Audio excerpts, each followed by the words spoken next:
And what is going on, everybody? Hope everybody's enjoying their night so far. Welcome back to SEC Talk. Hope everybody enjoyed their Christmas festivities, both for Christmas Eve and on Christmas Day. That is behind us. We have New Year's now. It's just like one after another. You have this stretch of like Thanksgiving, Christmas, and then New Year's.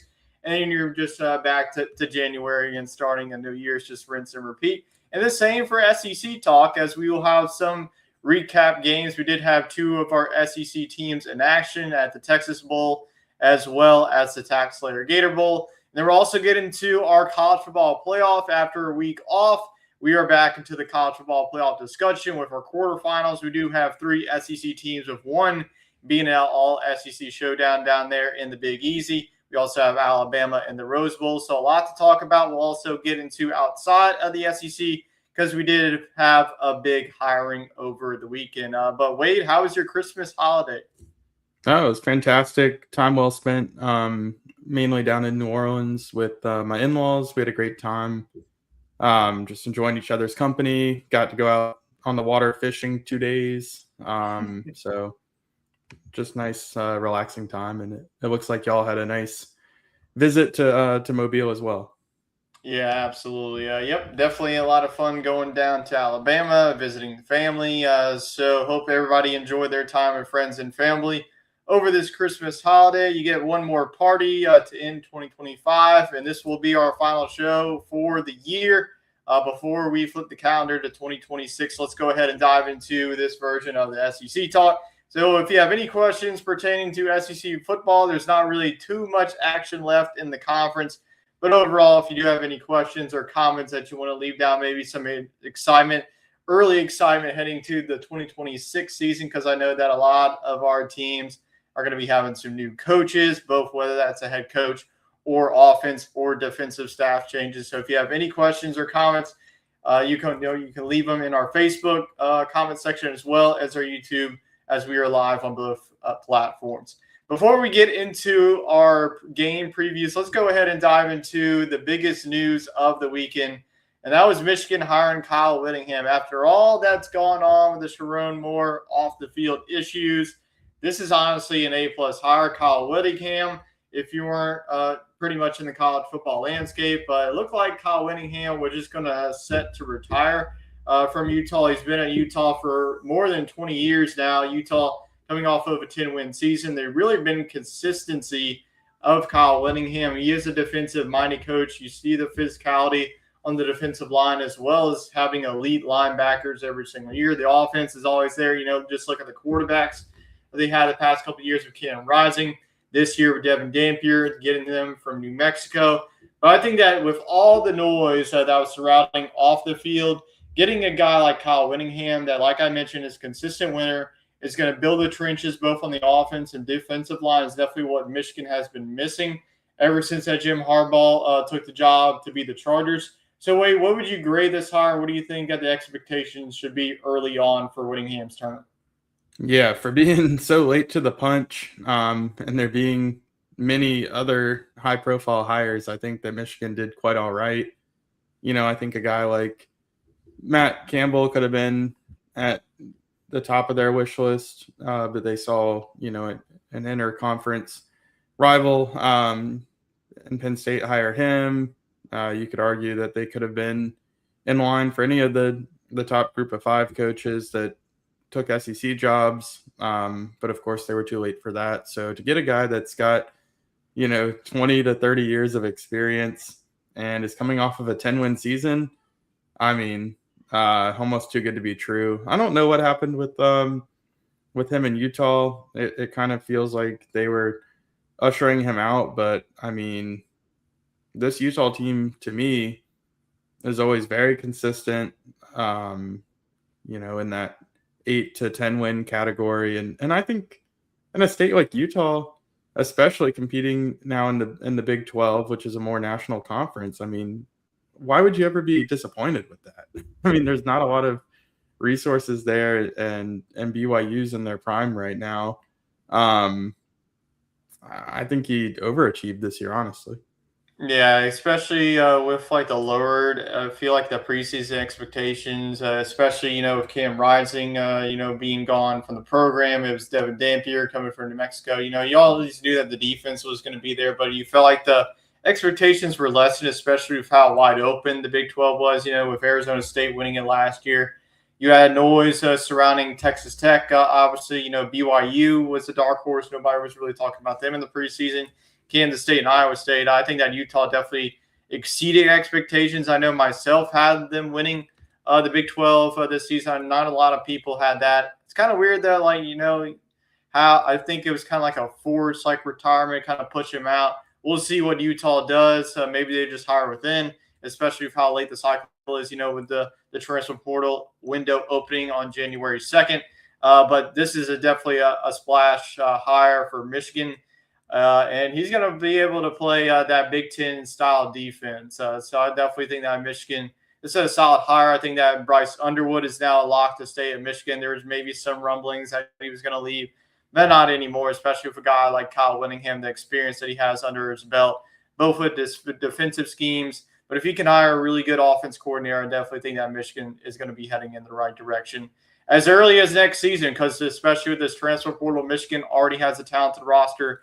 This year, I feel like they were just missing that elite head coach. They definitely have that now with Kyle Whittingham.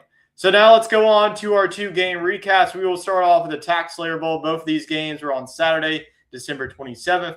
We had number 19 Virginia facing off against one of our first SEC representatives to get underway here in the Bowl Mania in Mizzou. And it was a low-scoring game. I'm not sure if anybody had this low scoring of a game down there in Jacksonville, but it was 13-7 victory for the Cavaliers. And Missouri, well, their first touchdown actually came on one of their first drives of the game. Jamal Roberts scored. It was actually the first drive of the game. And now I remember kind of watching some of these highlights from this game.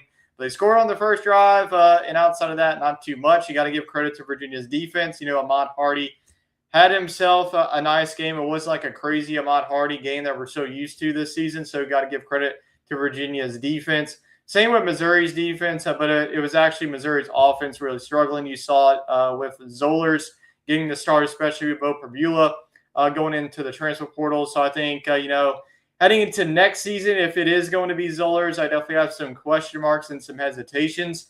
I mean, I know that he is a true freshman. He's going to be able to grow in really his first true year being the starting quarterback if Missouri doesn't go elsewhere in the transfer portal. But you'll have Ahmad Hardy back.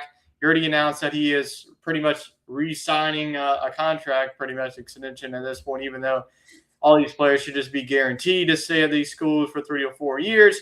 But Virginia, real nice year for them. I know it's kind of a letdown in the ACC championship game, losing to a 7-5 Duke team. If they would have won that game, then they would have been in the college football playoff, maybe facing off against a team like Oregon or Ole Miss on the road. But 11-win season for Tony Elliott's squad.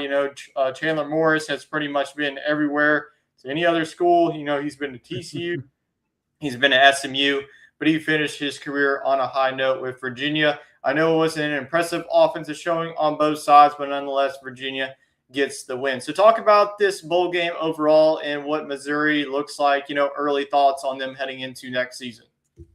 Yeah, this was a head scratcher for me. I mean, I thought it was a toss-up between these two teams. I didn't know if Virginia was going to be disappointed that they did not win the ACC or if they were going to be motivated to finish off, their best season in recent history.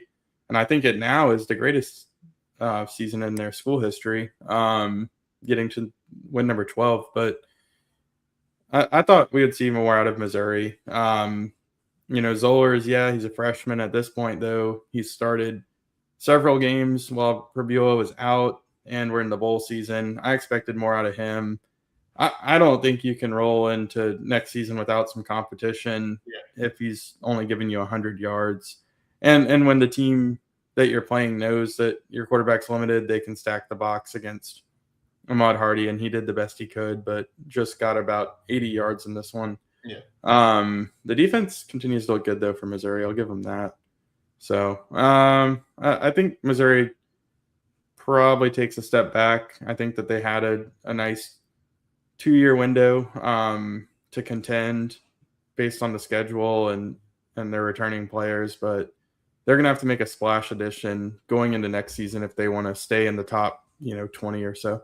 Yeah, absolutely. So big win for the Who's. Now let's move on to our Saturday night game. This kicked off at around 8:20 on Saturday night. We had LSU in Houston in the Kinder's Texas Bowl. LSU, like I mentioned, just previewing this game. LSU was in the Texas Bowl last year. They faced off against Baylor this year against the top 25 team in the Houston Cougars, and it was the home team getting the victory here, 38-35 in a high-scoring shootout. I honestly called it. I figured that LSU was just going to score over 25 points. But it was actually the defensive side of the ball. There's a lot of opt-outs. You didn't have Harold Perkins. You didn't have your best cornerback all season in Mansour Delane. You didn't have Whit Weeks.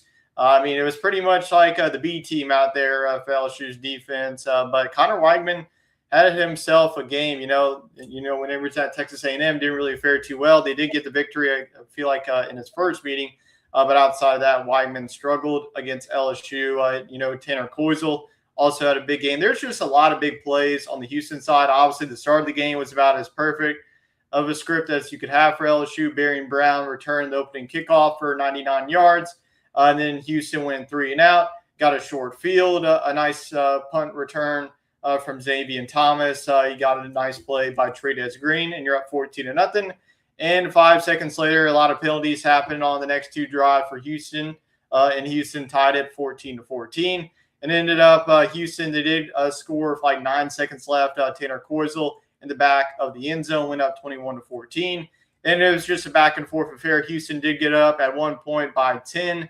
LSU was able to respond with just under 2 minutes left. They had a chance to recover an onside kick. A couple of LSU players got their hand on the ball. But Houston was able to get it, ended up kneel the clock out, and the Houston Cougars, a 10-win season, which is definitely impressive for Willie Fritz in his second season. In their first season, they were 4-8, now flipped to this year. So I think that this is definitely a program on the rise, especially like I mentioned with how open the Big 12 is going to be, especially with these programs. There's going to be some players leaving them, some players, coming in from the transfer portal. But on the LSU side, I think the overall season obviously disappointing. 7-6 when you're a preseason top 5 favorite, pretty much a lock by anybody in the national media to at least be in the 12-team playoff. Your defense, like I mentioned, just talking about LSU, was a playoff caliber, but your offense wasn't even JUCO level good this season. Garrett Nussmeier had a lot of injuries. He just wasn't that great this season. Just overall offense was terrible. The offensive line was atrocious.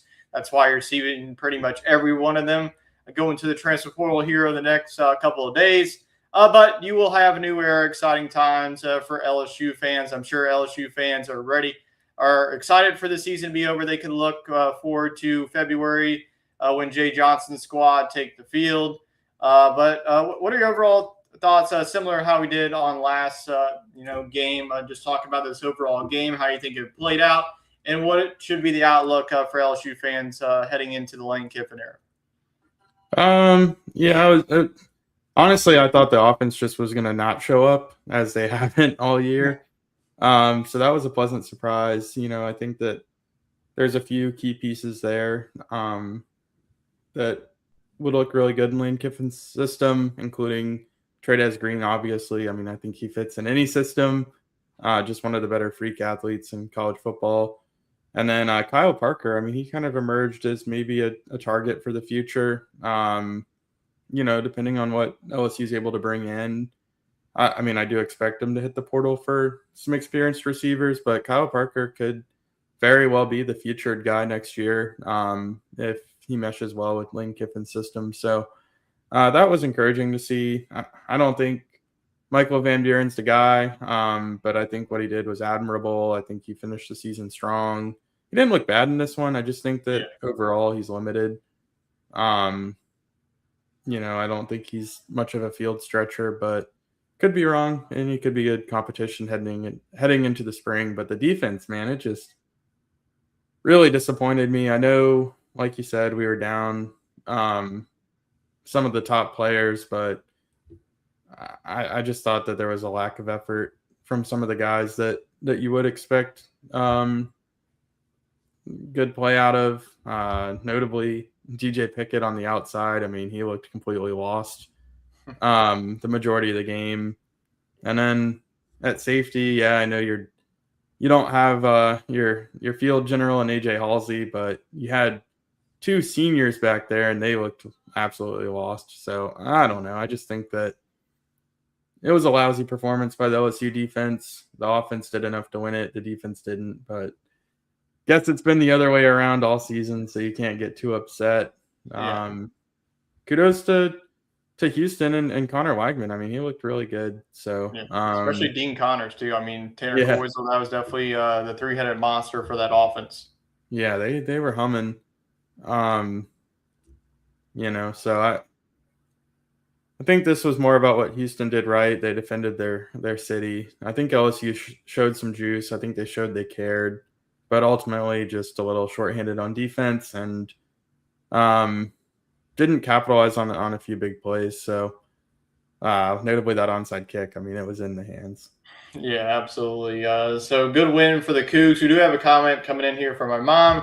She says, glad the LSU football season is over. Excited to see what 2026 season will bring. Go Tigers. Yeah, I think a lot of people just need some time off, especially if you do don the purple and gold, just to not Catch a watch this basketball football game or team something. anymore. Yeah, just go watch, pick up, a TV series. Wait till February. Baseball season will be kicking off there and we'll all be happy once again. But exciting times, though, heading into 2026, especially with Lane Kiffin. We'll see what he does in the transfer portal.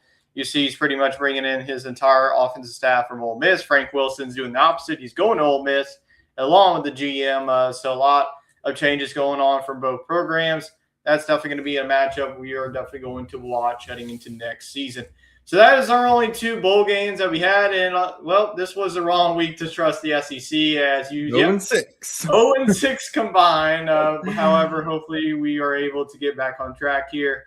We're continuing on with Bowl Mania. I actually think that Wade and I are tied for first place. So the SEC Talk crew is on top of the leaderboard. Hopefully we can continue that. But yeah, tougher week to trust the SEC. Hopefully our SEC teams can try to win some games. I saw like they had a graphic. The Pac-12 is 1-0 and they are done because Washington State was the only representative. I think the Big Ten also has a plus advantage. The SEC, I don't know if they count the playoff games, but I think they're like 2-2 or 2-3, something like that. So hopefully the SEC can respond with like the Tennessees and the Vandies and the Texas kicking off for the week. So that is our pick and results. And now we will dive into SEC fantasy. Well, we did draft our regular bowl games. However, we still have some players in action like Vandy and Texas, as well as Mississippi State. So we will have those results along with our quarterfinal team that we are drafting tonight. So as always, the same roster: one quarterback, one running back, a receiver, and a defense. Really no rules outside of that. So let's go ahead and kick off the draft. Since we really didn't have any winner, I guess Wade was just gracious enough to give me my first pick. No, I did not use it on the quarterback. You will see here in a couple of moments when I picked. But the two quarterbacks I think has been the most consistent throughout the season here in the SEC, Ty Simpson and Gunnar Stockton. We saw both of these quarterbacks play each other. They will not be playing each other in the quarterfinal. Stockton will go up against Ole Miss. Ty Simpson will go up against Indiana. So you pick Ty Simpson. Do you see this as a higher scoring shootout, or do you just trust Ty Simpson here in this game against a tough Indiana defense? Yeah, I mean, it's at this point you're not going to have a matchup against Furman or something. Yeah. I mean, it's going to be a top tier defense. So I think that all three quarterbacks are terrific, but they are all three going to be playing difficult opponents. I just trust that Ty Simpson's going to get in a groove, and I mean he's going to have to go shot for shot with Fernando Mendoza if Alabama's going to win this game, because I do think Indiana's going to put up some points. So given the lack of the Alabama running game, I think it's all on the shoulders of Simpson, and I think he can deliver a 250 plus yard performance, and I think that keeps them in the ball game. Yeah, I mean, you saw him like get off to a slow start. I mean, they got down 17-0, and Ty Simpson in the second half. If you can do that the whole entire game, that's going to be a tough out for Indiana here this coming week. I'm going to go Gunnar Stockton. I could have gone with Trinidad Chambliss, but Gunnar Stockton. I look back to that Ole Miss game. That was probably his best performance of the season so far. So down there in the Sugar Bowl could be a lot of points scored. I know that both defenses have really been playing well down the stretch, especially Georgia's. But I just think that Gunnar Stockton, he's been here before. This is a team that was bounced in the Sugar Bowl. They're going to have some fire to that. Don't want that to happen again. So give me Gunnar Stockton. Like I mentioned, I just think that going down there back to New Orleans where their season ended last season, and Gunnar Stockton actually got the start in that one. If you remember last season, Carson Beck did get injured in the SEC championship, and that was Gunnar Stockton's really first true start against Notre Dame. I expect this whole entire Georgia offense to really respond in their first playoff game. So now let's go on to the running backs. As you can tell, well, we do not trust the Alabama running backs at all. As we're going with Nate Frazier and Kawan Lacey. It's pretty much Kawan Lacey auto pick at this point, especially with as few teams as we do have. But both of these running backs will be facing off. Pretty, Frazier and Lacey, I talk about Gunnar Stockton, but Lacey and Frazier also have big games in that high-scoring shootout back in Athens. So Nate Frazier had himself a really good performance in the SEC championship. How do you see him, perform against this Ole Miss rush defense that wasn't really too tested against Tulane in the first round? Yeah, they weren't, but I do think they are susceptible to letting up some running game, and I think Georgia's going to try to run the ball on Ole Miss. I think that Gunnar Stockton will be a big part of that as well. And Georgia kind of uses a running back by committee, but I still think that Nate Frazier is the lead dog. Yeah, So I feel comfortable rolling him out. Like you said, probably better than anything Alabama's got to show for us, especially against a really good Indiana defense. I thought about getting cute with it and taking number 4, Daniel Hill on Alabama, because I do think he's kind of emerged as a good back for the Tide, but too risky of a spot here. Season's on the line. I got to go Nate Frazier. Yeah, I'm going to go with Kawan Lacey. It is a tough matchup, but I thought that Derrick Henry had a tough matchup on Saturday against the Packers. He went with 4 touchdowns, over 200 yards rushing. So, yeah, maybe we can see that performance from Kawan Lacey. But it just feels like if Ole Miss does win a state in this game, if it does get to high score and shootout, you're going to have some complimentary running, and especially with Trinidad Chambliss being a dual threat quarterback, that is going to open up some running room for Kawan Lacey. Like I mentioned, you could have went with either J.M. Miller or Daniel Hill in that game, but going up against that Indiana defensive front, where they're able to do against Ohio State, just didn't really trust it. So I'm just going to go with the other running back in this matchup, in Kawan Lacey. Let's move on to our wide receivers. We do have a new face here late in the season, Deshaun Stribling. We've had Harrison Wallace a couple of times now. We have the other Ole Miss wide receiver, Zachariah Branch. I mean, I picked him a couple of times. He's really been old reliable for me. So talk about Deshaun Stribling in that matchup against the Dogs. Yeah, going with the newcomer here, like you said, in Stribling. I also looked back at this matchup in the regular season, and one thing that jumped out was that Deshaun Stribling had 3 catches for 96 yards and a touchdown.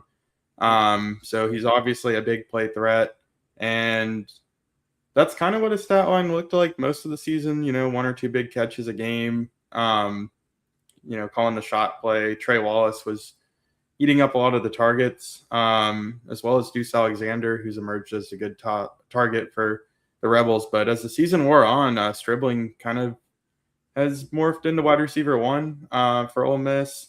He's drawing 7 or 8 catches a game, a little bit more of a complete body of work. So given the big splash play earlier this year against Georgia and his emergence, I thought it was a good time to get him on the show.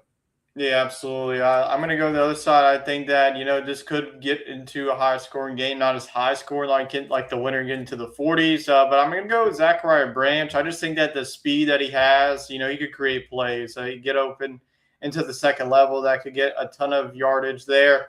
So just going to go with the wide receiver one, especially with the injuries that they've had this season. You do have the tight end in Oscar Delp.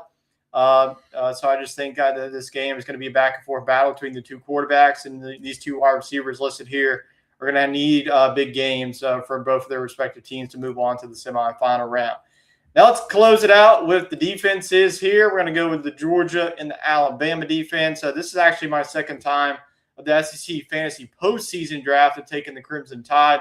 Georgia still hasn't been picked since they did have that first round bye. To talk about Georgia's defense, how do they respond, like really bounce back from pretty much like one of their worst performances against this Ole Miss team back earlier in the season? Because the past couple of weeks, this Georgia defense has been utter dominant.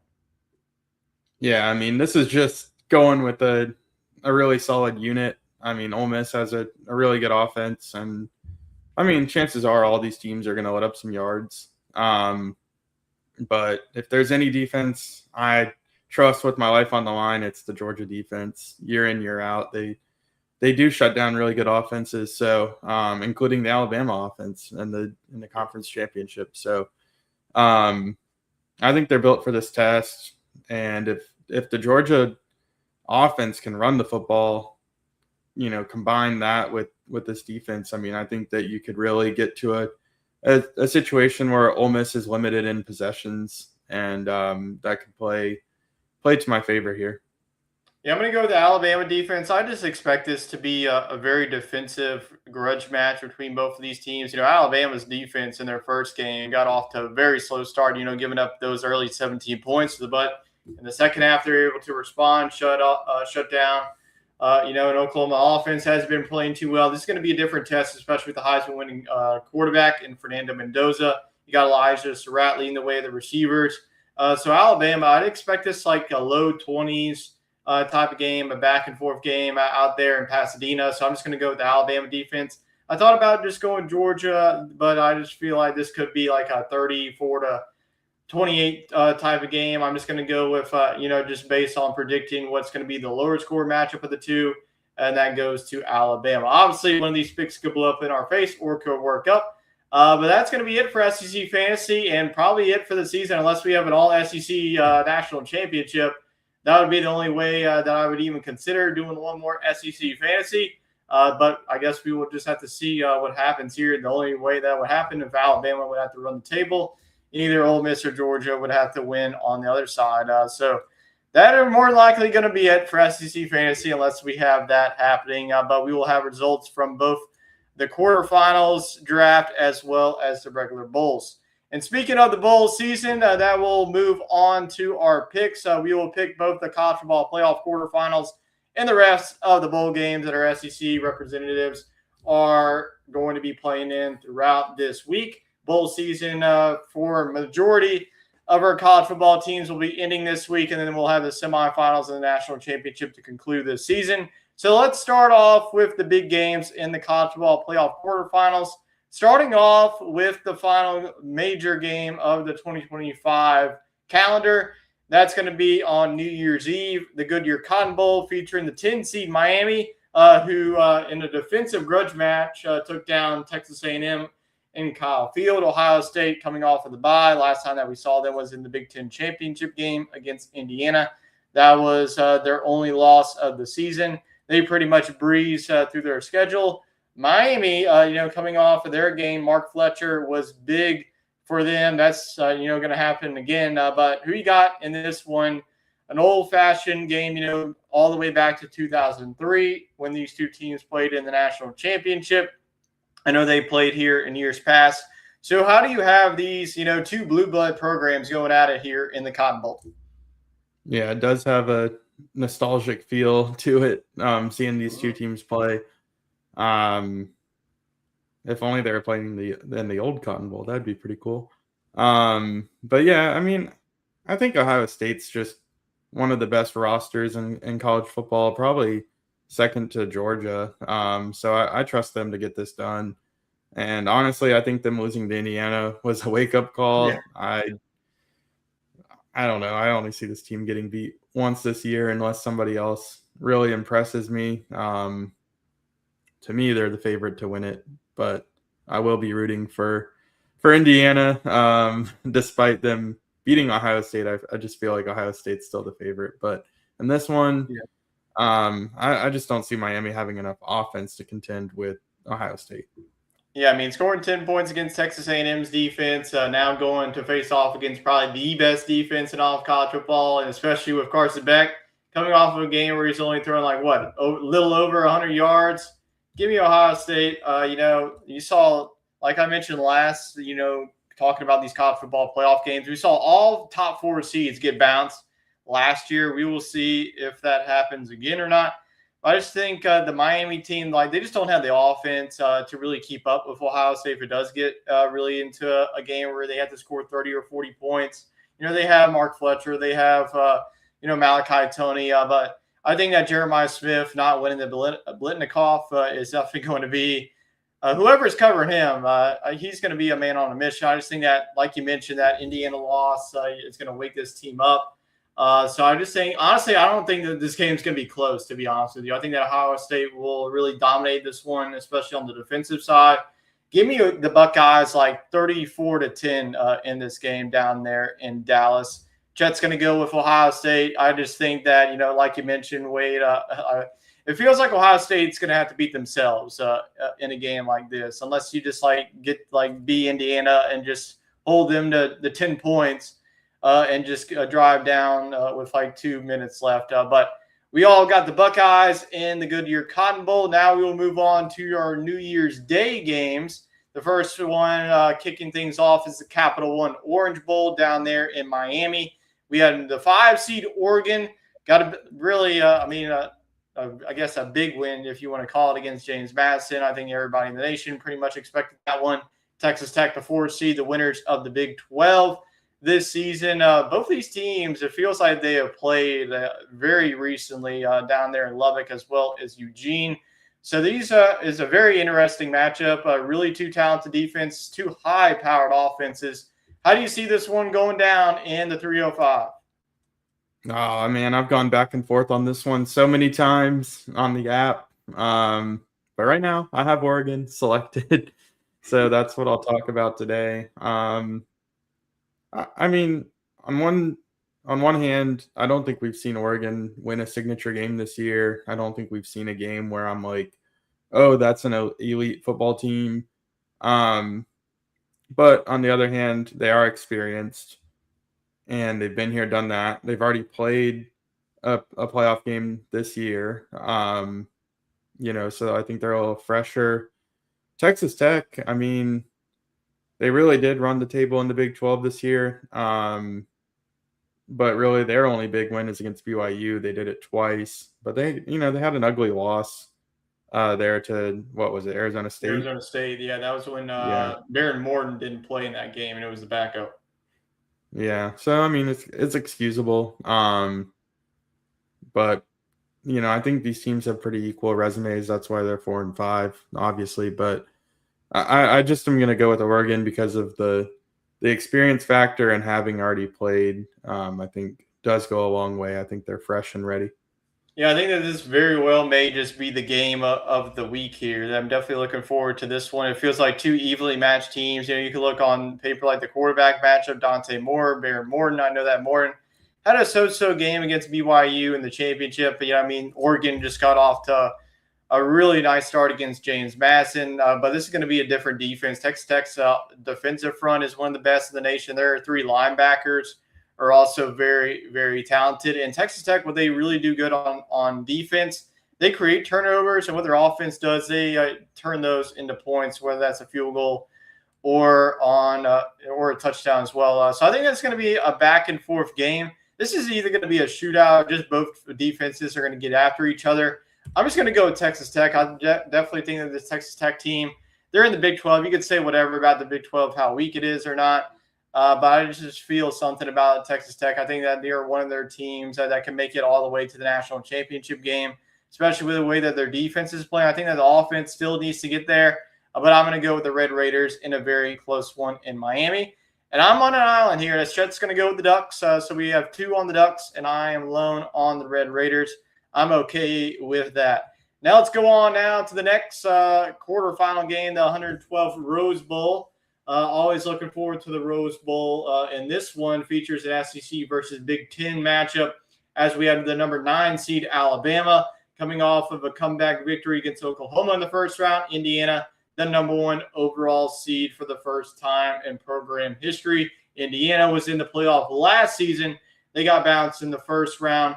But this season, this is definitely a much improved, roster. Fernando Mendoza going up against Ty Simpson. So how do you see this one playing out all the way out there in California? This is definitely going to be a trip for both of these teams.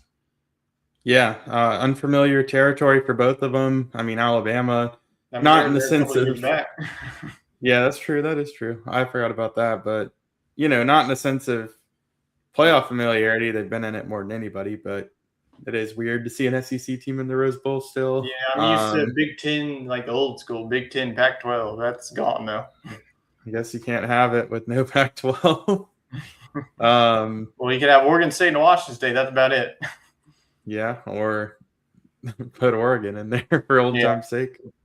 But yeah, I mean, I think that Alabama feels like the giant, since they have that experience and they have a playoff win under their belt this year. But Indiana's a better team on paper any day of the week, and they have the best player in this game in Fernando Mendoza. They also have the better running game, and I think the defenses are about even. And honestly, I've seen more out of Indiana's defense than I have Alabama's, because it's very head-scratching how Alabama let up 17 points to Oklahoma to start that game, and if they don't get off to a faster start, this could get a blowout territory. Yeah, because this is not a one-dimensional Oklahoma offense. This is a Heisman Trophy winning quarterback and one of the better running backs in the country. I don't think it's going to get away from Alabama. I do think it's going to be back and forth. I agree with your sentiment that it's going to be low scoring, but give me Indiana 24-17. Yeah, I'm definitely looking forward. I think I'm looking forward to every matchup. I think that this is really where the playoffs get started. We got rid of the 2 group of 5 teams, and now we can finally really feel very good about previewing these games. But like you mentioned, Alabama has been a lot of slow starts, like their past couple games. Obviously, the SEC championship, it was a slow start for pretty much the entirety of the game, and it was a very similar defense how they're going to be playing. Like Georgia and Indiana's defense has a lot of similarities with they play their style of defense. And like you mentioned, Fernando Mendoza, I think that the running game, if Alabama's running game can't get going, it's going to be a long game for them. So with all that being said, I just trust Indiana more in this game. I think Indiana wants this game really, really bad, especially with how their playoff season ended last year. Against Notre Dame. I mean, that the scoreboard last year was close, but let's be honest with you, Notre Dame killed that Indiana team last year. This has been a team that's really impressed me, ever since they played Oregon, and then they shut down at one of the more talented offenses in Ohio State. So with all that being said, I will go with Indiana. I'm not projecting this to be a blowout. I'll go 27-24 in this one. Give me the Hoosiers, though, to advance to the semifinals. And we're all picking the Hoosiers. Look at that. We're going up against Alabama. Congrats, Alabama. We are not trusting the SEC in every single game this week, so we're all picking the Hoosiers. Like Wade mentioned, maybe this could backfire in Alabama and just storms with a win here all the way out there in sunny California. It hasn't really been sunny California. They've been getting a lot of rain, but hopefully weather is good for this one as we're all rolling with the Hoosiers. Now let's move on to our last quarterfinal game, the nightcap on New Year's Day and the Sugar Bowl. And there's going to be a lot of traffic coming both from the state of Mississippi and Georgia this week down to New Orleans, as we have number 6 Ole Miss versus number 3 seed Georgia. Ole Miss curb stomped Tulane in the first round. Georgia has been sitting on the bye week. Pretty familiar territory for Georgia. They were actually the number 2 seed last year, and they were in the Sugar Bowl. So Georgia back in the Sugar Bowl this season, hopefully for their sake. They are looking to get past this game and move on to face the winner of Miami and Ohio State. But like I mentioned, this is our only rematch of the quarterfinal round. You did have Georgia beating Ole Miss 45-34. Ole Miss actually got out to a very hot start in that game. Georgia stormed back in the fourth quarter. Gunnar Stockton, like I mentioned, one of his best performances. So pretty much the same teams. Ole Miss has really been playing good. Georgia's defense, ever since that game was played back earlier in the season, has really been dominant. So how do you have the second round of this game going down there in the Big Easy, which is probably going to be a sellout, I would have to assume? Yeah, it's the highest get-in price of any of the games by far, Not which, surprising at all. I mean, that's pretty crazy considering the Rose Bowl is one of the Yeah. more prestigious events Well, I mean, of you the got to year. admit, like this is like a pretty easy travel compared to like all the Oh other yeah, teams. yeah, for sure. And for Ole Miss, I mean, Just hop in the car and go down. yeah, I mean it's incredibly close. I think they have a pretty strong alumni basis in the New Orleans area. But Yeah. before this playoff era, I mean, if you're Ole Miss, getting invited to the Sugar Bowl would have been, a program defining event.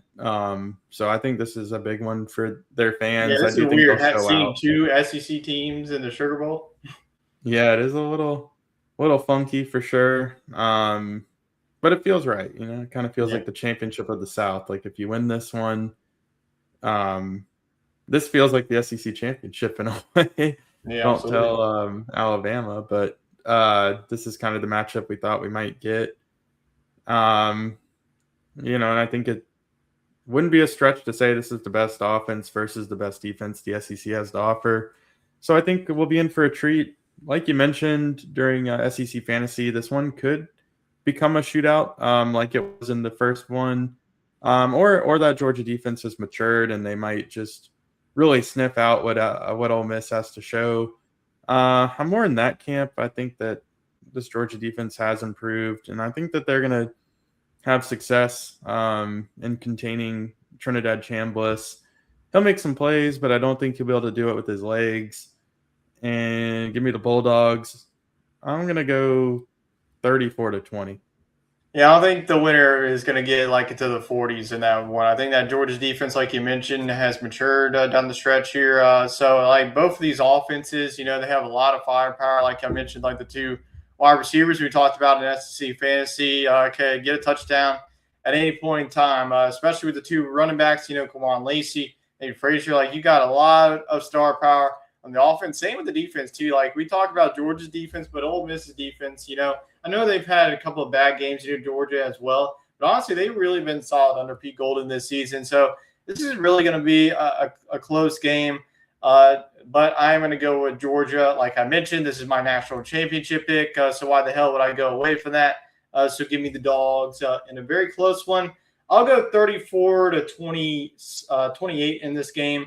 I think that both offenses will get off to a strong start, but you'll see some adjustments because if Georgia is winning going into the half, they're not going to be losing because Kirby Smart is like the guru of second half adjustments. So give me the dogs. Chet also going with the dogs. So in our second SEC game, it's a clean sweep on both of those fronts. So that's our quarterfinal games. Now we will go away from the playoff games now to our other bowl games. The first one is the Liberty Mutual Insurance Music City Bowl. They just go from insurance or banks at this point in the Music City Bowl. We have Tennessee versus Illinois. Tennessee, pretty much a home game for them. I mean, they'll have a lot of orange either on both sides for Illinois. Illinois overall, I guess a disappointing season, if you want to say so. I mean, they're a preseason top 15 team. A lot of preseason hype for Illinois. I didn't see it. I mean, they got drubbed by Indiana like 63-10. That really started Indiana's run. Tennessee, I guess you could say it was kind of an okay season for them, 8-4. Couple of games that they got away from, especially the Georgia game to start the season, the Vandy game and the Alabama game. They just got embarrassed, especially on the defensive side. So Tennessee's defense has really been porous at this point. We'll see how they are with Jim Knowles. Illinois' defense has really been solid. Offense has been kind of shaky. But how do you see this one going down in the Music City?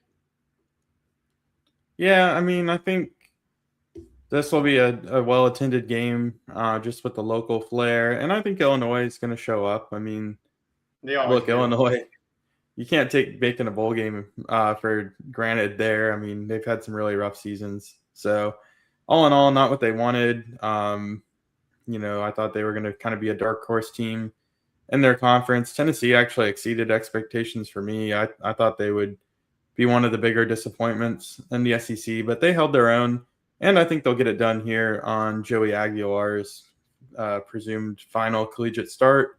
I don't see this Illinois defense offering much resistance. They got thrashed by Mendoza and by Darian Mensah at Duke, so I think Aguilar is going to go over 300 yards. Yeah, I know that I was very confident in last year when I took South Carolina in the Cheez-It Bowl against Illinois, and Illinois freaking won the game. So I'm once again going to pick against Tennessee against Illinois in this one. I just haven't really been a big believer at Illinois. I was like one of the first ones. Like everybody was talking about, oh, Illinois is just going to be a lock for the 12-team playoff. I didn't see it, especially with Altmaier. He's an okay quarterback. He's not an elite quarterback. Like you mentioned, though, Tennessee's offense, I feel like, is just going to be way too much. I mean, Illinois will be able to move the football. I mean, every team has been able to move the ball on Tennessee's defense. But I will go. I think the home crowd is just going to be way too much for Illinois to handle. So give me the balls. Chet also going with Tennessee. So clean sweep for the SEC in this SEC Big Ten showdown. Moving on now to our next game, the Reliant Quest Bowl, another SEC Big Ten game, number 23 Iowa versus number 14 Vandy. So don't get too many of these top 25 showdowns in these other bowl games, but this is one of the treats that we do get.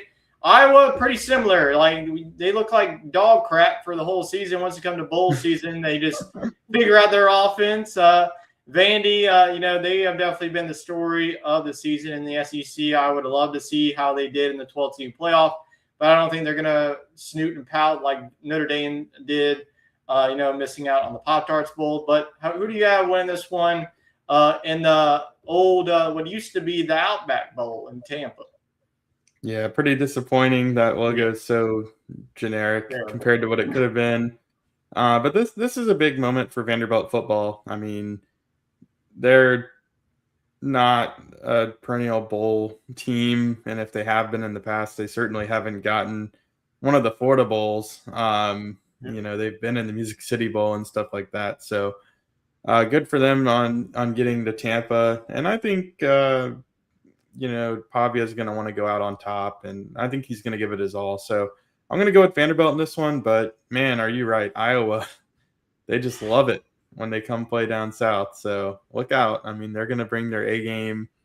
But I do trust Vanderbilt. I mean, I think they were probably the next team in on the playoffs. So maybe second behind Notre Dame. So I think this team is going to come to play.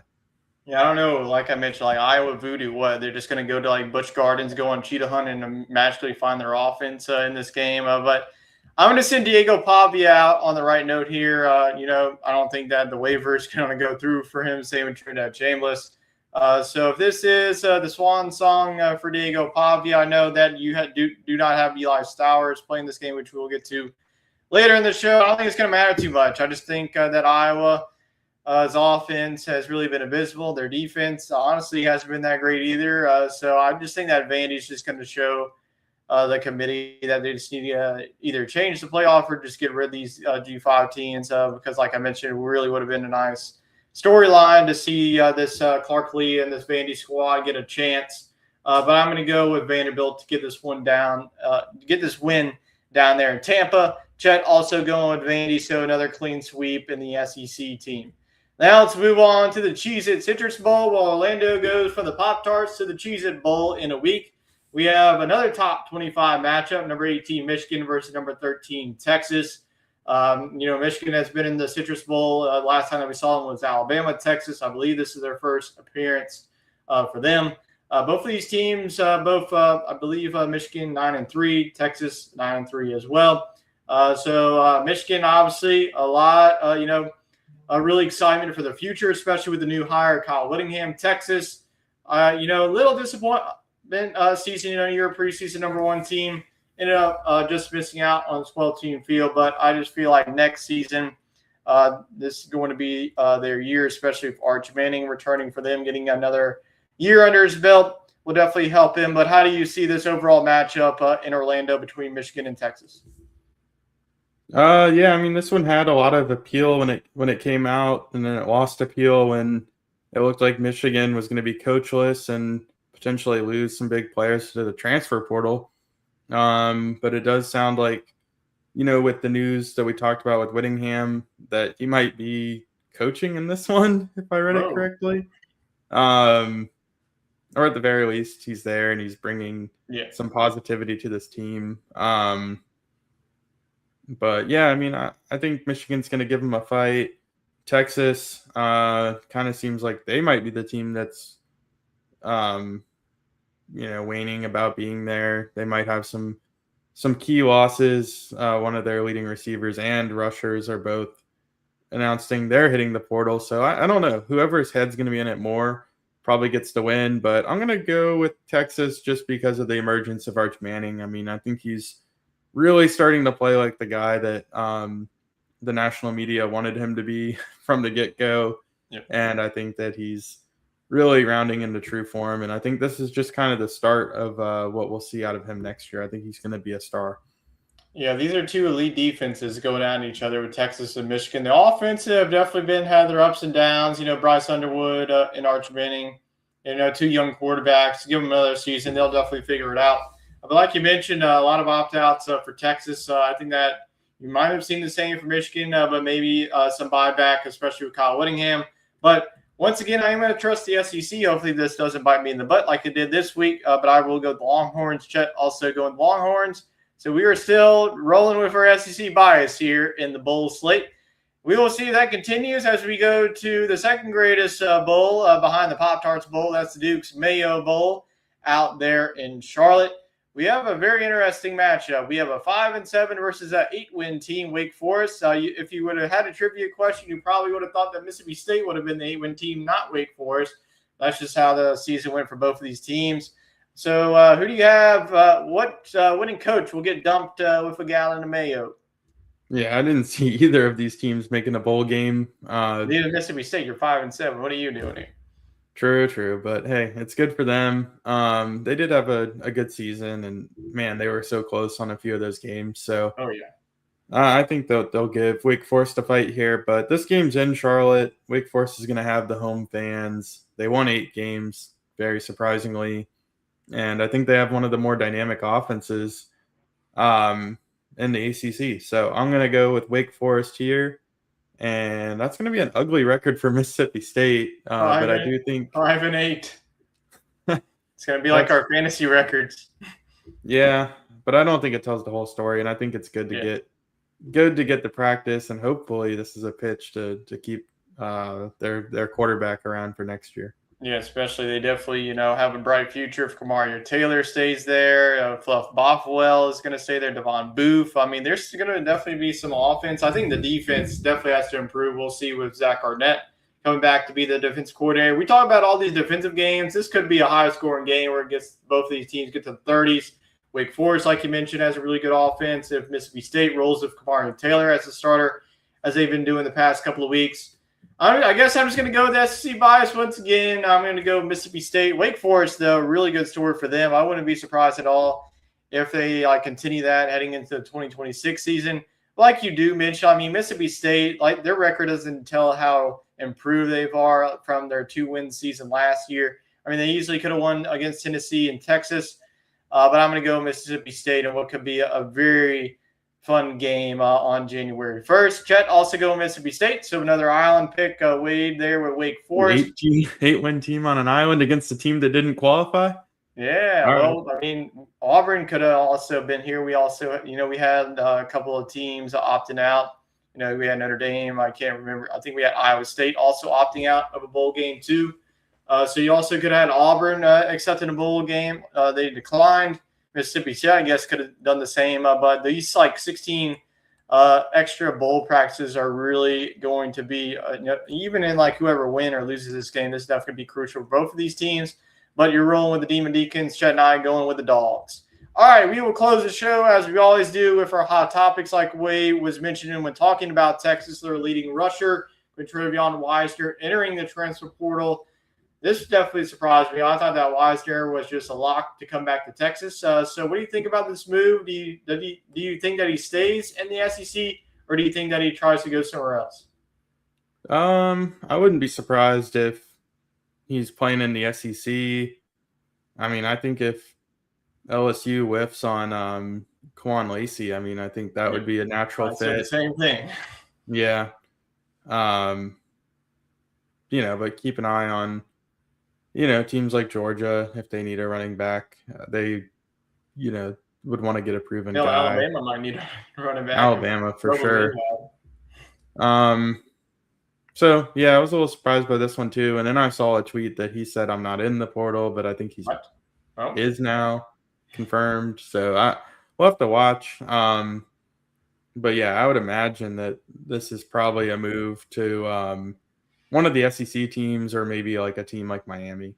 Yeah, but like I mentioned earlier, we'll have a lot of these. Like we've had a ton of movement. Like I mentioned, LSU's entire offensive lines in the portal. We have a lot of playmakers on both sides of the ball.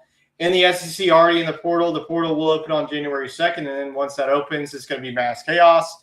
And you'll have a lot of commitments rolling on throughout pretty much until it closes there.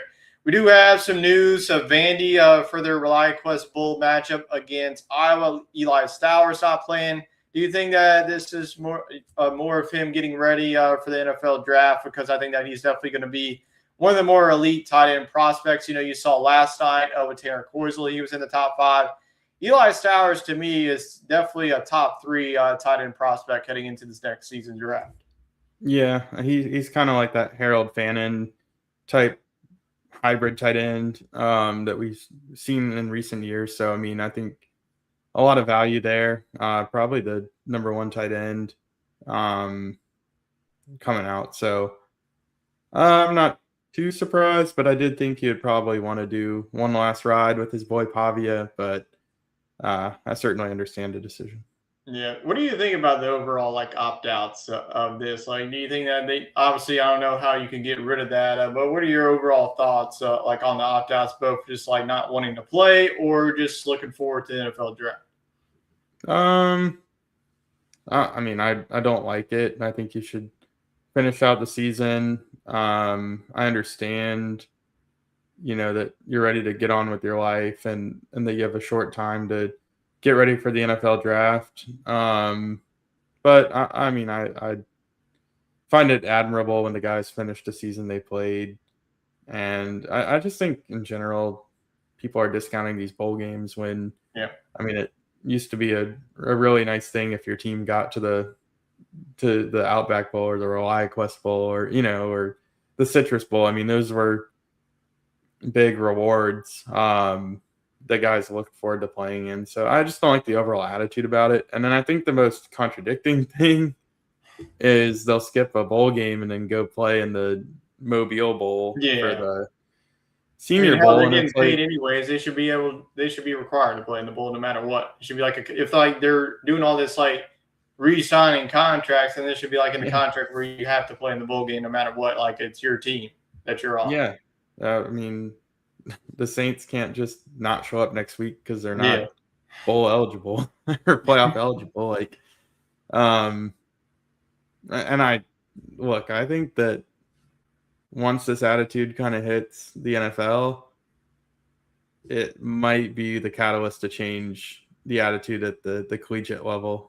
Once one of these guys is like, oh, I don't want to play because my team's not in contention or something, and they buck back, and it could get ugly and send a message through the college ranks. So maybe that's what it needs. Yeah, who knows? But that's just the era that we live in, unfortunately, with the NIL and that too changing. Growing up, everybody cared about playing in the Independence and the Meineke Car Carrier Bowl and all those old school bowl games that we used to grow up with. But that's just the modern era. You might get $1,000 or an iPad or an Xbox, and now these guys get that for nothing. Yeah, absolutely. So let's go on now to our next one. A couple of key South Carolina players set to return. I know that a couple of weeks on Hot Topics, we talked about Lenore Sellers. That was actually finalized from Lenore Sellers himself. He dropped a hype video that he's returning.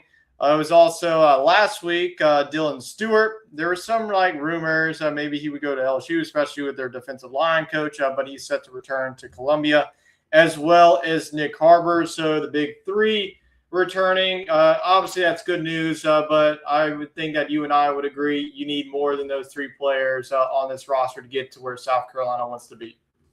Yeah, I mean, those three were on the team this year. And they went 4-8.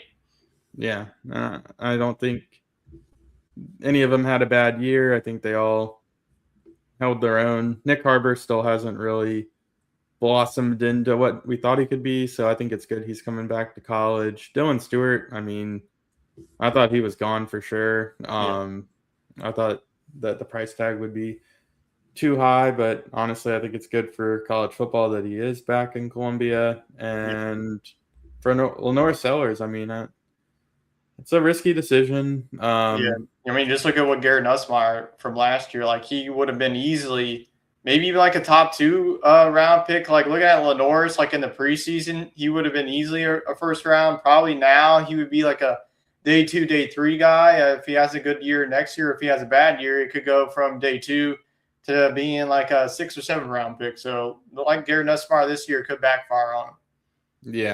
Yeah, I think so. I mean, even as it stands, I thought he could have been a back into the first round kind of guy if a team liked the physical traits, but at the end of the day, he probably needs some development. So I wasn't surprised he was heading back to college, but I did think that maybe he got a little frustrated with South Carolina and might want to go somewhere else. But, getting a guaranteed starting job in the SEC is nothing to balk at. So I guess he felt at home and returning. So good for South Carolina. I mean, it's do or die for Shane Beamer, I think. I think they didn't make a move because of all the opening jobs.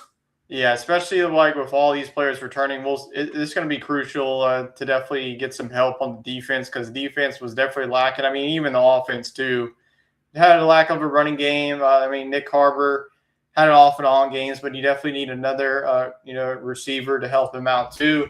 So we will see what South Carolina is in 2026. So like you mentioned, this is definitely going to be a do or die year. Saw all the openings this season in the SEC. It might not be too much openings like even next season. So that if South Carolina goes, doesn't make a bowl game or even go 6-6, that just could be enough for South Carolina to kick the can down the road there. So now let's move on to the final hot topic, just some commitment news. Brady Marchess, one of the top wide receivers from, I believe, the 2025 class. He flipped his commitment from Michigan to Auburn. Maybe he wants to flip back after the Kyle Whittingham news, but maybe something that we don't.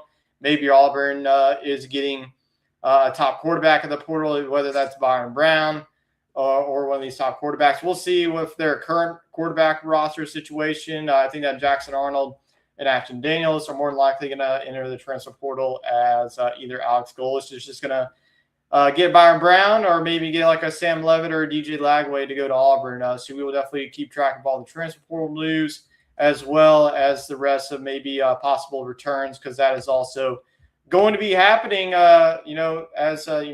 with, like Wade mentioned, with the Senior Bowl closing in here as the start of the new year.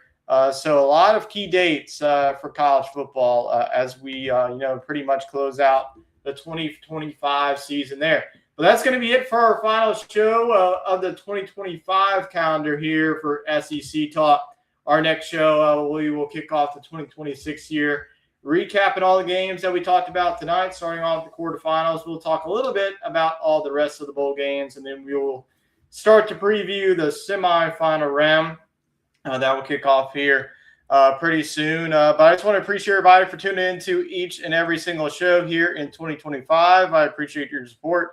Wade and I are going to continue on here in 2026, and 2026, like I've been mentioning, is going to be year number 10 for us starting in August. So Wade, before we close, any closing thoughts here, as we are only a couple of days away from closing the book on 2025?